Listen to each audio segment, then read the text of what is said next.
The space station floated in the darkness like a giant metal flower. It was old, very old. 12,000 years of alien feet had walked its halls.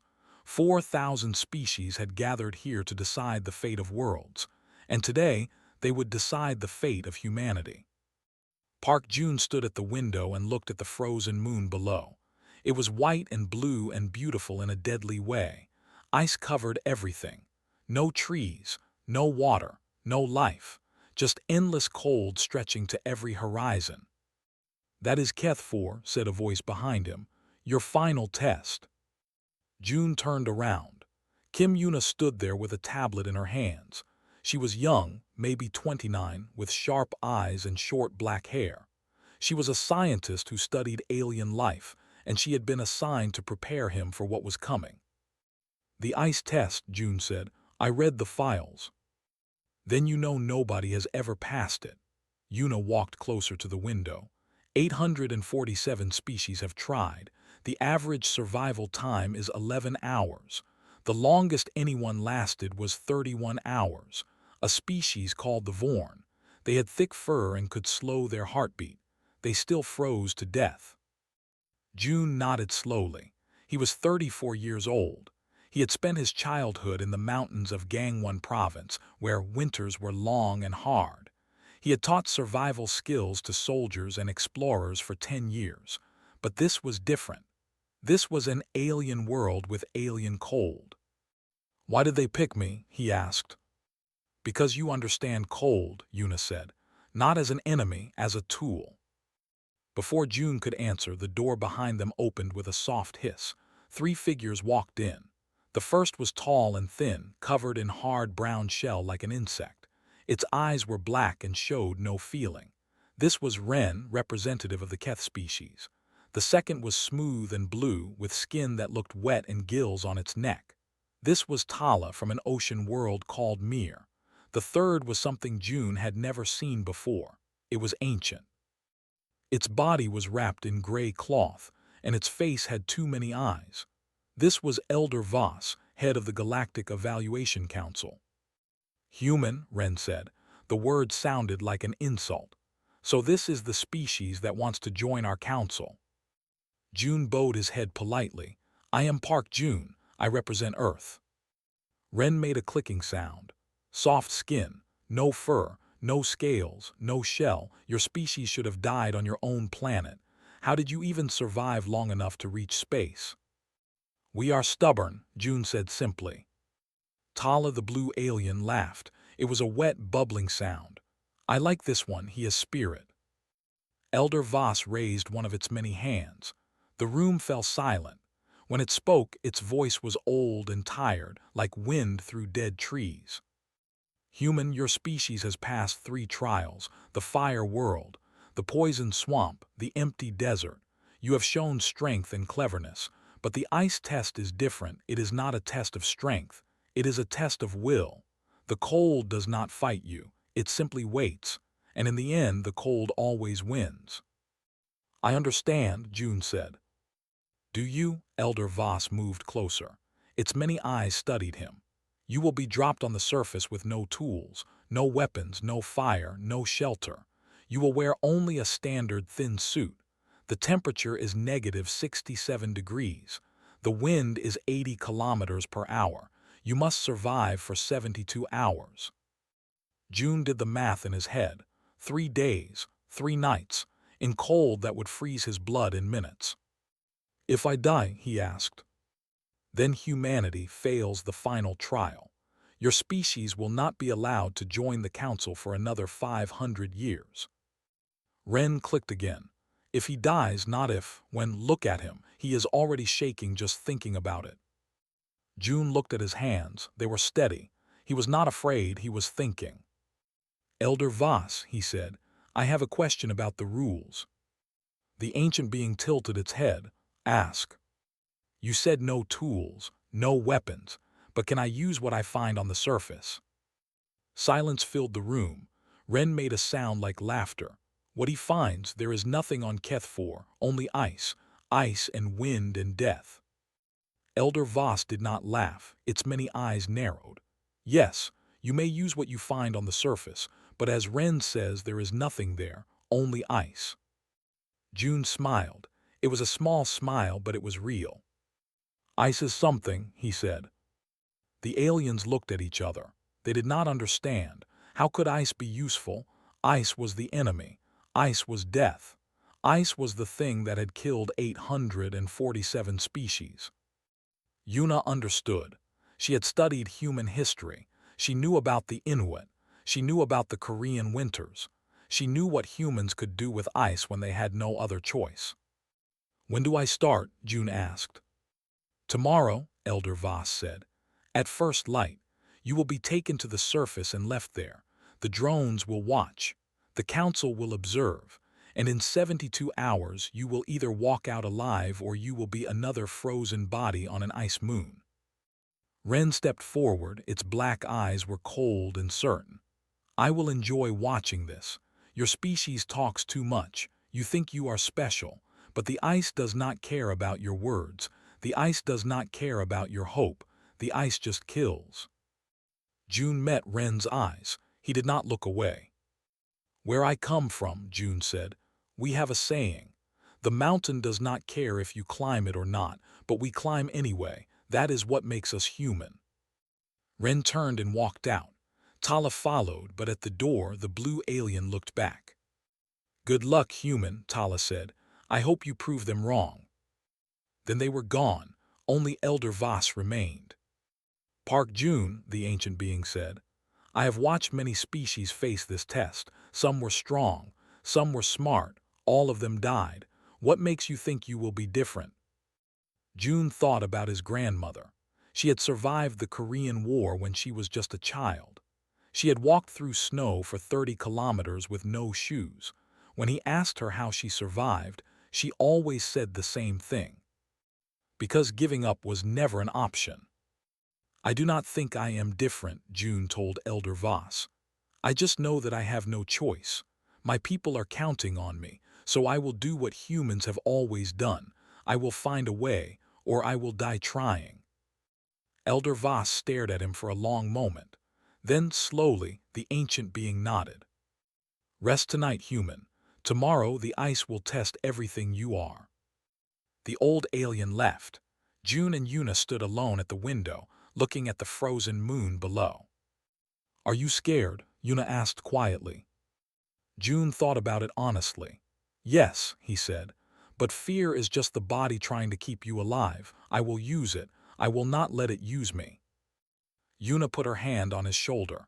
The whole planet is watching. 8 billion people. They believe in you. June smiled. Then I better not let them down. That night June did not sleep much. He lay on his bed and thought about ice. He thought about cold. He thought about all the ways humans had survived the worst winters on Earth. And slowly, a plan began to form in his mind. Tomorrow, he would show the galaxy what a human could do. Tomorrow, he would build a home out of nothing but frozen water. Tomorrow, he would make the impossible possible. Or he would die, but at least he would die trying. And for Park June, that was enough. The dropship fell through gray clouds like a stone through water. Inside, Park June sat alone on a metal bench. The thin jumpsuit they gave him offered no warmth. It was gray and simple, made of basic cloth. No pockets, no hidden tools, nothing but fabric between him and the killing cold. A red light blinked above the door, 30 seconds to landing. June closed his eyes and took a deep breath. He thought about his father, who had been a fisherman in the cold seas near Sokcho. He thought about his mother, who made the best kimchi stew on winter nights. He thought about home.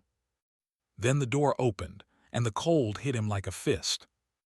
It was worse than anything he had ever felt. The air itself seemed to freeze in his lungs. His skin burned. His eyes watered and the tears froze on his cheeks. The wind screamed past him, carrying ice crystals that cut like tiny knives. June stepped out onto the surface of Keth 4. The dropship rose behind him and disappeared into the clouds. He was alone, completely alone on a frozen moon millions of kilometers from Earth. Above him, he knew the drones were watching. Thousands of aliens were seeing what he saw, feeling nothing while he froze. On the space station, Yuna would be watching with her hands pressed together, hoping he would survive. Ren would be laughing, waiting for him to fall. June did not fall. He started walking. The ice beneath his feet was hard and blue. The wind pushed against him, trying to knock him down. His fingers were already going numb. He had maybe 30 minutes before his body started to fail. He needed shelter now. June looked around, studying the land. It was flat and empty, but not perfectly flat. There were small rises and dips in the ice. Wind had carved patterns into the surface over thousands of years. He needed to find a place where the wind was weaker. He walked for 10 minutes, fighting the cold with every step. His legs hurt. His chest hurt. But he did not stop. Finally, he found what he was looking for, a shallow dip in the ice shaped like a bowl. The wind flowed over it instead of through it. It was not much, but it was something. Now came the hard part. June knelt down and examined his jumpsuit. It was basic, but it had a collar that was slightly harder than the rest of the fabric. There was a small clasp that held it together. It was metal, thin and sharp at the edges. He pulled the clasp free and tested it against the ice. It left a thin scratch. Good. Not great, but good. For the next hour, June carved blocks of ice. It was slow, painful work. His hands shook, his fingers bled. The cold made every movement harder, every thought slower, but he kept cutting, block after block after block. Each one was about the size of a small suitcase. Each one took forever. On the space station, the aliens watched in confusion. "What is he doing?" asked one of the observers. "Building a wall." Ren laughed its clicking laugh. "He is going mad from the cold. The humans cannot handle it. Look, he is playing with ice like a child." Batala leaned forward, studying the screen. "No, look at the shape. He is building something, a structure." "A structure from ice," Ren clicked again. "Stupid, ice is cold, how would that help?" Yuna said nothing. She watched with tears in her eyes because she knew exactly what June was building. She had seen pictures in history books. She knew the word. Igloo. On the surface, June placed the first row of blocks in a circle. Then the second row tilted slightly inward. Then the third. Each row leaned more toward the center. It was a dome, growing slowly from the ice itself. His hands were blue now. He could not feel his feet. The cold was inside him, spreading through his blood like poison, but he kept working, block after block, row after row. The wind screamed at him. The ice cut his skin. His body begged him to stop, to lie down, to rest. He did not listen. 6 hours after he landed, as the pale sun began to set on Keth-4, Park June placed the final block at the top of his dome. He had built an igloo. Now he cut a small tunnel entrance, low to the ground so cold air would not flow in. He cut a tiny hole at the top for ventilation. And then, shaking so hard he could barely move, he crawled inside. The wind stopped. It was still cold inside, but the wind could not reach him here. The ice walls blocked it completely. June lay on the floor of his shelter, breathing hard, feeling his body slowly begin to stabilize. On the station, silence filled the observation room. "The wind has stopped affecting him," Tala said quietly. "The temperature inside the structure is rising." "Impossible," Ren said, but its voice was less certain now. Elder Voss leaned forward, its many eyes focused on the screen. "The ice walls are providing insulation. His body heat is warming the interior space. The structure is trapping heat instead of letting it escape." "But it is made of ice," another observer said. "Ice is cold." "Ice is frozen water," Yuna said. Everyone turned to look at her. "And frozen water is a very good insulator. It traps air inside. The air holds heat. Humans learned this thousands of years ago. People called Inuit built these shelters in the Arctic regions of Earth. They survived winters that would kill most species." Ren stared at the screen. Inside the igloo, June was curling into a ball, conserving body heat. His breathing was slowing. He was not dying. He was resting. He built a shelter, Ren said slowly, from the ice. He used the ice to survive the ice. That is what humans do, Yuna said. They use their enemies against themselves. As darkness fell on Keth 4, the temperature dropped even further. Outside the igloo, it reached -80 degrees. The wind increased to 100 kilometers per hour. Any living thing caught outside would die in minutes. But inside the small dome of ice, Park Jun was alive. He was cold, he was hungry, he was exhausted, but he was alive. He had built a platform of packed snow to sleep on, raising himself off the frozen ground. Cold air sinks, warm air rises. Another lesson from his ancestors. He lay on the platform and watched his breath make small clouds in the air. The first night passed slowly. June drifted in and out of sleep, waking whenever his body got too cold, doing small exercises to warm his blood again. Push-ups, jumping, rubbing his hands together, then resting again. When the pale sun rose on the second day, June crawled out of his igloo and stood in the frozen wind. He was still alive. On the station, no one was laughing now, not even Ren. 18 hours, Elder Voss said. He has survived 18 hours. The previous record was 31. He still has 54 hours to go. He will not make it, Ren said, but the words sounded hollow. He has no food, no water. His body will fail. Tala looked at the screen, at the tiny human standing alone on the ice moon, and shook its head slowly. I do not think so, Tala said. Look at his face, he is not giving up, he is planning. It was true. June was looking around, studying the ice, thinking. He had shelter now, but shelter alone would not be enough. He needed water, he needed warmth, he needed fire. And on a moon made of nothing but ice, fire seemed impossible. But Park Jun had not come this far to give up. He had not built a house from frozen water just to freeze to death inside it. He was human, and humans always found a way. He walked out onto the ice field, searching for something he had read about in the mission files, something that might exist beneath the surface, something that could change everything. Because if he was right, this frozen moon was not as empty as everyone thought. And if he was right, he was about to do something no one had ever done before. He was about to make fire from ice. The second day on Keth 4 was harder than the first. June's body was tired. His muscles hurt from the cold. His stomach was empty and his throat was dry. He had survived the night, but survival was not enough. He needed to live. Water first. A human could survive weeks without food, but only days without water. June scooped up a handful of ice and put it in his mouth. It was cold enough to hurt his teeth, but slowly it melted. He drank. It was not much, but it helped. But he could not keep eating ice. It lowered his body temperature every time. He needed to melt the ice another way. He needed heat. June walked across the frozen surface, his eyes searching the ground. The mission files had mentioned something about this moon. Keth 4 was not just frozen water.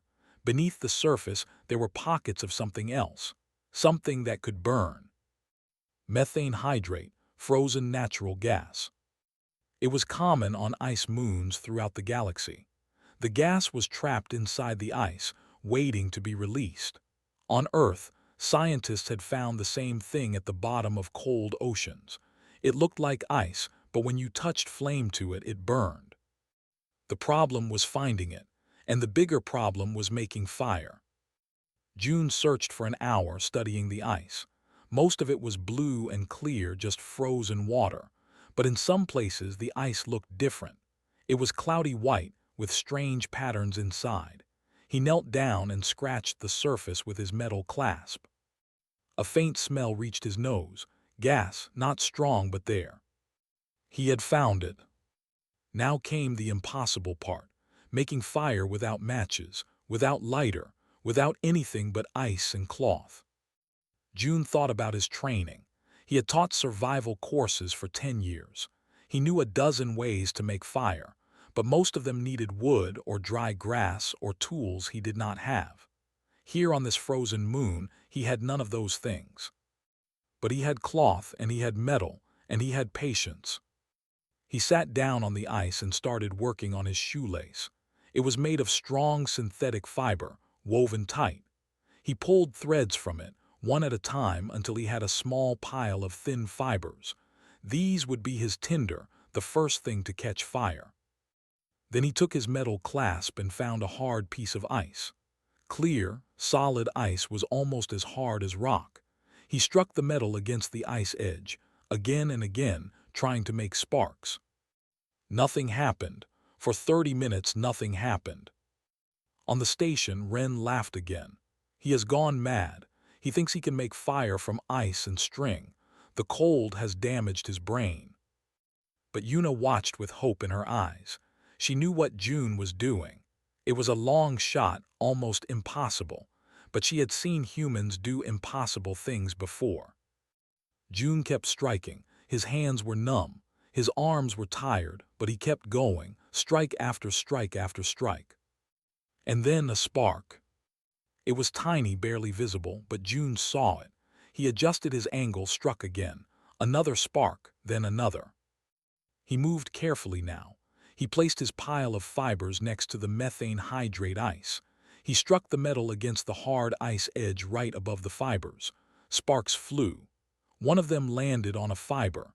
It glowed orange for half a second, then died. June struck again, and again, and again. And then finally, a fiber caught fire. The tiny flame touched the methane ice, and the ice began to burn. It was blue and orange, dancing on the frozen surface like magic. The gas trapped in the ice was releasing, feeding the fire, keeping it alive.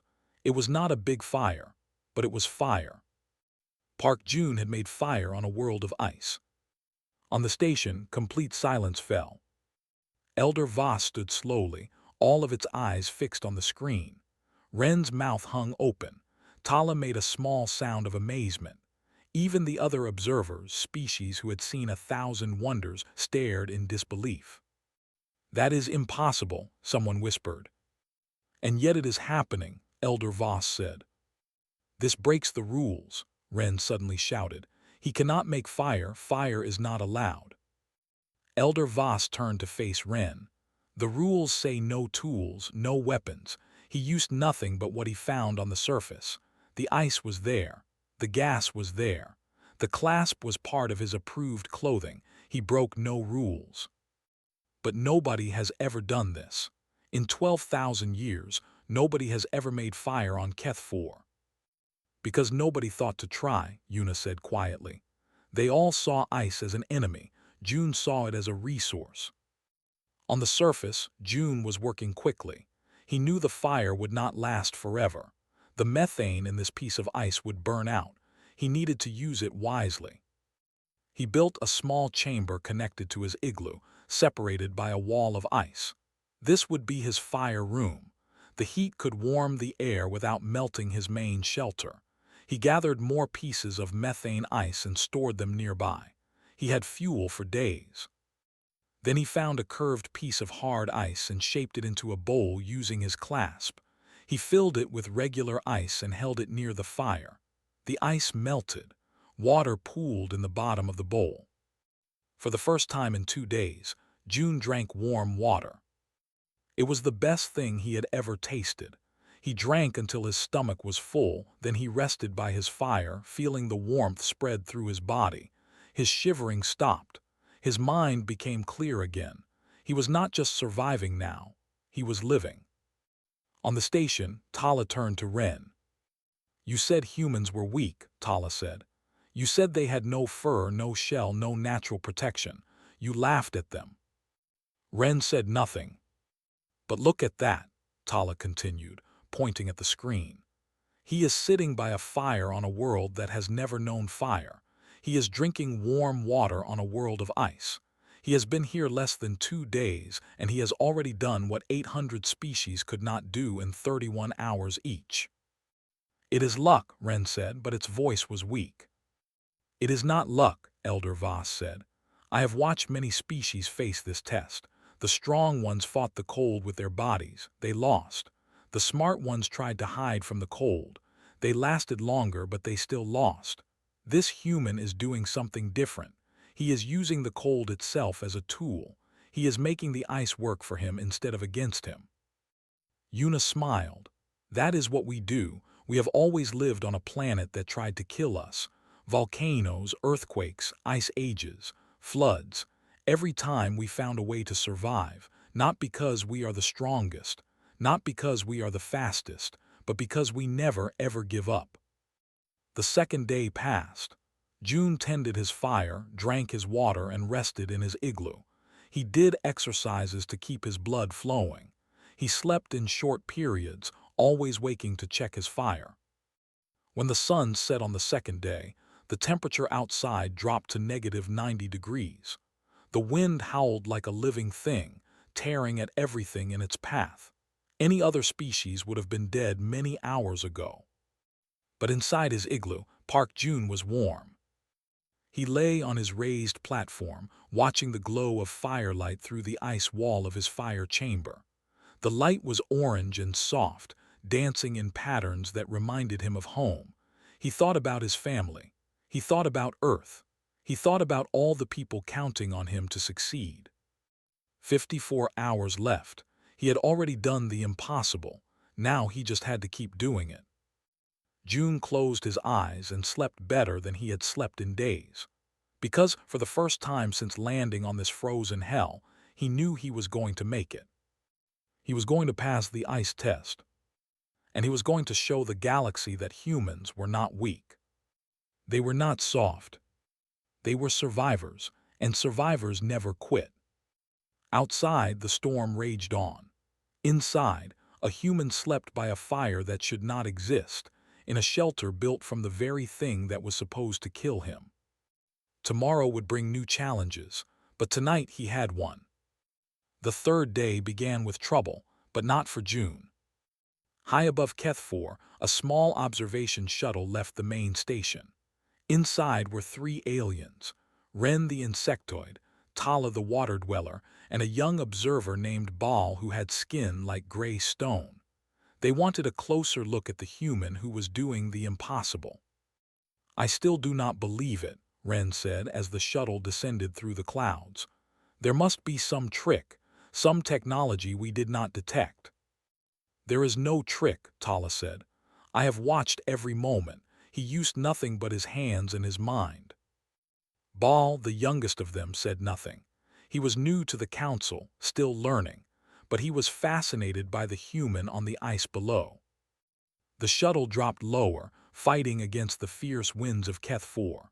The pilot, an automated system, struggled to maintain course. The ice particles in the atmosphere were thick and wild, interfering with the sensors. Warning, the shuttle announced. Navigation systems experiencing interference. Recommend immediate return to station. Continue, Ren ordered. I want to see him up close. I want to see if he is really surviving or if our cameras are broken. The shuttle kept descending. The wind got worse. The ice hit the hull like bullets, and then suddenly everything went wrong. A massive gust of wind caught the shuttle sideways. The engine screamed, trying to compensate. Red lights flashed across every panel. The shuttle spun once, twice, 3 times. And then it crashed.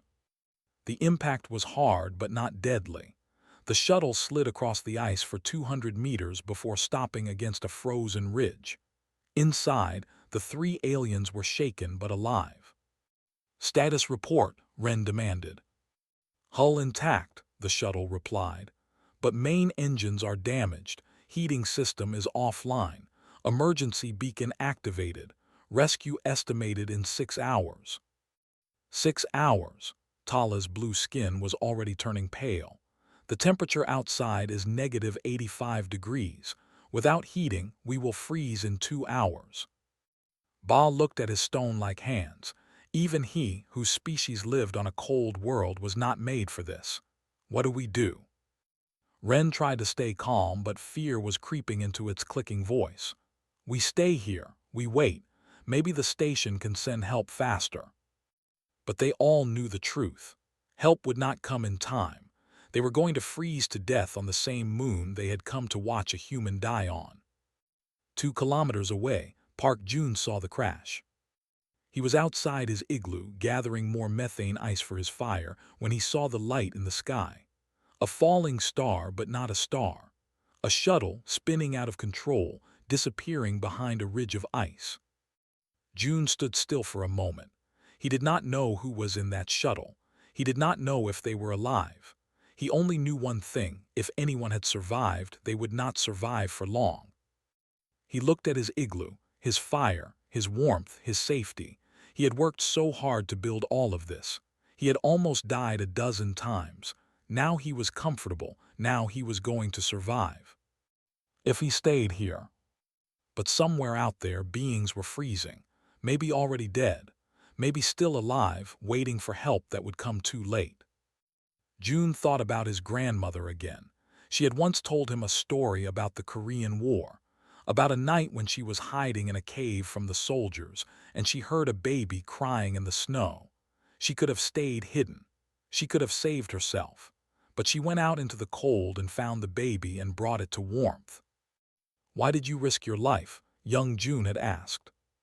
His grandmother had smiled. "Because cold kills, but loneliness kills faster. When you have fire, you share it." Jun made his decision. He left his igloo and started walking toward the crash. On the station, Yuna watched in horror. What is he doing? He is leaving his shelter. He will die out there. Elder Voss said nothing, but something in its many eyes changed, something like wonder. Jun walked for almost 2 hours. The wind tore at him. The cold bit into his bones. Every step was pain. Every breath was ice in his lungs. But he kept walking. He kept moving toward the place where the shuttle had fallen. When he found them, they were huddled together in the broken shuttle, shaking so hard they could barely move. Ren's shell was turning white with frost. Tala's blue skin was almost gray. Baal's stone-like body was cracking from the cold. Jun knocked on the shuttle door. Ren looked up with frozen eyes. "Human, what are you doing here?" "Come," Jun said. His voice was rough from the cold, but his eyes were warm. "I have shelter, fire, warmth." "You came for us," Tala could barely speak. "But we are the ones who watched you suffer. We laughed at you. We said you would die." "You are dying now," Jun said simply. "So come." He did not wait for an answer. He reached in and helped Tala to her feet. Then Baal. Then, finally, Ren. The insectoid was so cold it could barely stand. Jun put one of Ren's arms over his shoulder and started walking. "The trial," Ren whispered. "You are risking your trial for us. If you die helping us, you fail. Your species fails." "Maybe," Jun said, "but I cannot leave you to freeze. That is not who I am." The walk back took 3 hours. 3 hours of dragging 3 aliens through the worst cold any of them had ever known. 3 hours of Jun's body screaming at him to stop, to rest, to save himself. He did not stop. He did not rest. When they finally reached the igloo, Jun pushed them through the tunnel entrance and followed. He built up the fire. He gave them water. He used his own body heat to warm Tala, whose blood was close to freezing. Slowly the 3 aliens began to recover. Color returned to their skin. Movement returned to their limbs. Life returned to their eyes. And then Jun did something none of them expected. He reached into a hidden fold in his jumpsuit and pulled out a small paper packet. "What is that?" Baal asked. Jun smiled. "Tea from Earth. I hid it when they were not looking." "You broke the rules," Ren said, but there was no anger in its voice. "The rules said no tools. Tea is not a tool. Tea is comfort." Jun found a piece of curved metal from some equipment Ren had been carrying. He filled it with ice and melted it over the fire. Then he put the tea bag in and waited. Soon, a strange smell filled the igloo. Green and warm and completely alien to the 3 beings who had never known Earth. June poured the tea into small ice cups he had carved earlier. He gave one to each of them. "Drink," he said. "It will warm you from inside." Ren looked at the cup with confusion. Then slowly, it raised the cup and drank. The tea was bitter, strange, nothing like anything Ren had ever tasted, but it was warm, and somehow it was comforting. "Why?" Ren asked, looking at June with new eyes. "Why did you save us? Why did you share your fire? Why did you give us your tea? We were your enemies. We wanted you to fail." June sipped his own tea and looked at the fire. "Where I come from," he said, "we have cold winters too. Long ago, when we were just farmers and fishermen, people would die every winter. But the ones who survived were not always the strongest. They were the ones who shared food, warmth, hope, because survival alone is not living. Survival alone is just dying slowly." He looked at Ren. "You laughed at my species. You said we were soft, weak. Maybe you were right. We have no shells, no fur, no special powers, but we have something else. We have each other. When one of us has fire, we share it. When one of us is cold, others keep them warm. That is what makes us human." Tala set down her cup. Tears were forming in her eyes, strange tears that looked like mercury. "I have never met a species like yours," she said. "You should have let us die. You should have stayed safe. But you walked into the storm to save us. And now you sit here, serving us tea as if we were old friends." June smiled. "We are not old friends, but we are not enemies either. We are just beings trying to survive in a cold universe, and the only way to survive is together." Outside, the wind still howled. The temperature still dropped. The rescue shuttle was still hours away. But inside a small dome made of ice, 4 beings from 4 different worlds sat together by a fire, drinking tea and finding warmth in something deeper than heat. Finding warmth in each other. 1 week later, Park Jun stood in the greatest room he had ever seen. The council chamber was enormous. It could hold 50,000 beings at once, and today it was full. Representatives from 4,000 species filled the curved seats that rose high into the shadows. Creatures of every shape and color watched from above. Beings made of light, of stone, of water, of fire, all gathered to witness what would happen next. At the center of the room, on a simple platform, stood June. Beside him was Yuna, her hands shaking slightly with nerves. They were the only humans in the entire building. The only humans who had ever entered this chamber. Elder Voss floated down from a high platform and settled before them. Its ancient body was wrapped in ceremonial cloth, and its many eyes were bright with something June could not read. "The council is called to order," Elder Voss announced. Its voice filled the chamber, though it did not seem to shout. "We are here to judge the results of the ice test of Keth 4, undertaken by the human Park Jun of Earth." The chamber fell silent. 50,000 beings held their breath. "The test required 72 hours of survival," Elder Voss continued. "Park Jun survived for 73 hours and 14 minutes. He constructed shelter from ice blocks. He created fire using materials found on the surface. He generated heat and water for himself. By all measures of the test, he has passed." Murmurs rippled through the crowd. "Passed the ice test, the first in history." But Elder Voss raised a hand, and the murmurs stopped. "However," the ancient being said, "there is a complication. During the test, a council observation shuttle crashed on the surface. 3 observers were stranded: Representative Ren of the Keth species, Representative Tala of Mir, and Observer Ball of the Stone clans. Without intervention, they would have died." The chamber was very quiet now. Park Jun left his shelter. He walked for 2 hours through lethal conditions. He rescued all 3 observers and brought them to safety. He shared his fire. He shared his water. He even shared a personal item, a packet of earth tea, to bring them comfort. Someone in the crowd made a sound. It might have been surprise. It might have been something else. "Some members of this council argue that Jun's actions broke protocol," Elder Voss said. He interfered with council observers. He left his shelter, risking failure. He showed mercy to beings who had openly hoped for his failure. These are valid concerns. Ren stepped forward from the crowd. The insectoid shell was still marked with white lines from the frost damage. It walked slowly, its many legs clicking on the floor. "I wish to speak," Ren said. Elder Voss nodded. "You may." Ren turned to face the entire council. For a long moment it said nothing. Then, slowly, it began. "I am old. I have served this council for 300 years. In that time I have watched many species try to prove themselves. I have seen the strong ones fail. I have seen the clever ones fail. I have mocked many of them because they were weak, because they were soft, because they did not deserve to stand among us."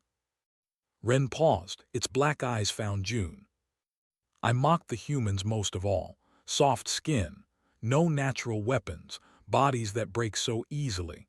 I said they would fail the ice test in hours. I said they were a joke species that got lucky." The chamber was completely silent. "I was wrong." Those 3 words fell like stones into still water. Ripples of shock spread through the crowd. "I was wrong about humans," Ren continued. "Not because they are strong. They are not strong. Not because they have special powers. They do not. I was wrong because I measured them by the wrong things. I measured their bodies, but humans do not survive with their bodies. They survive with something else." Ren walked closer to June, close enough to touch. "This human walked 2 hours through cold that was killing me in minutes. He could have stayed safe. He had already passed the test, but he came anyway.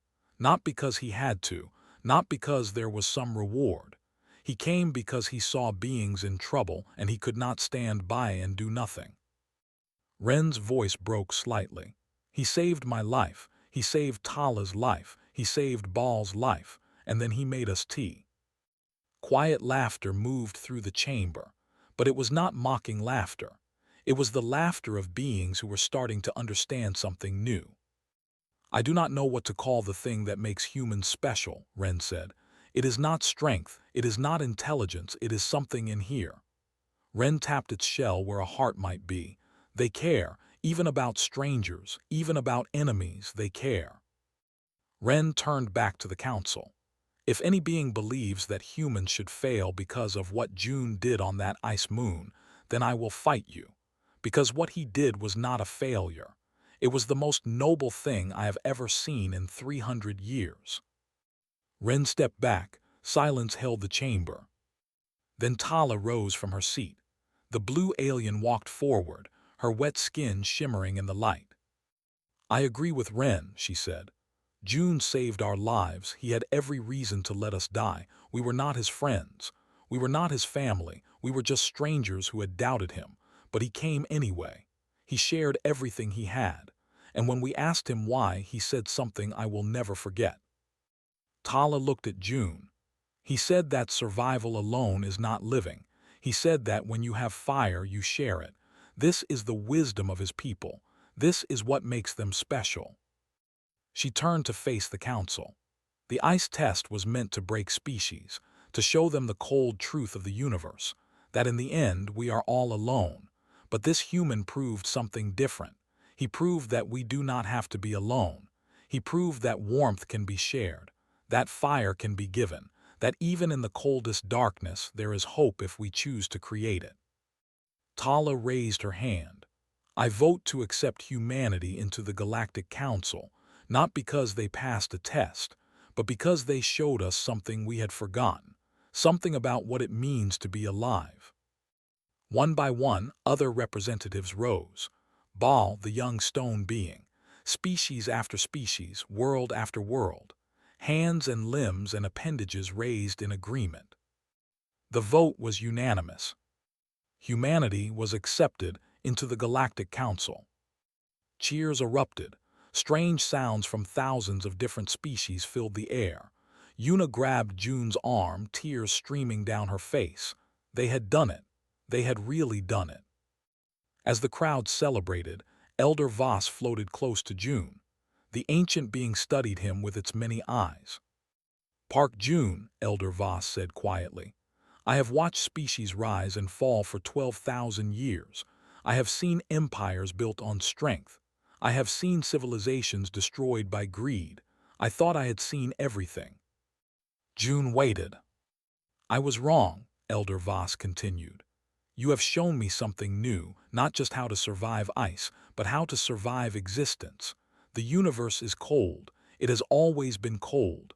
But you humans carry fire inside you, and when you share that fire, you make the cold a little less dark. June bowed his head respectfully. Thank you, Elder Voss. The ancient being tilted its head. I have one more question. The tea. Why did you bring it? You knew you might die. Why carry tea? June smiled. It was the same smile he had given when this whole thing started. Simple, warm, human. Because if I was going to die on an ice moon, he said, I was going to die drinking good tea. Elder Voss stared at him for a long moment. Then, for the first time in 4,000 years, the ancient being laughed. It was a strange sound, like wind through old bones, but it was real, and it echoed through the chamber, mixing with the cheers and celebration. Far away, on a small blue planet orbiting a small yellow star, 8 billion humans looked up at the sky. They had received the message. They were no longer alone in the universe. And somewhere on a space station, near a frozen moon, a Korean man raised a cup of tea in a final toast. To Earth, to humanity, to the fire we carry inside, to the warmth we share. The end.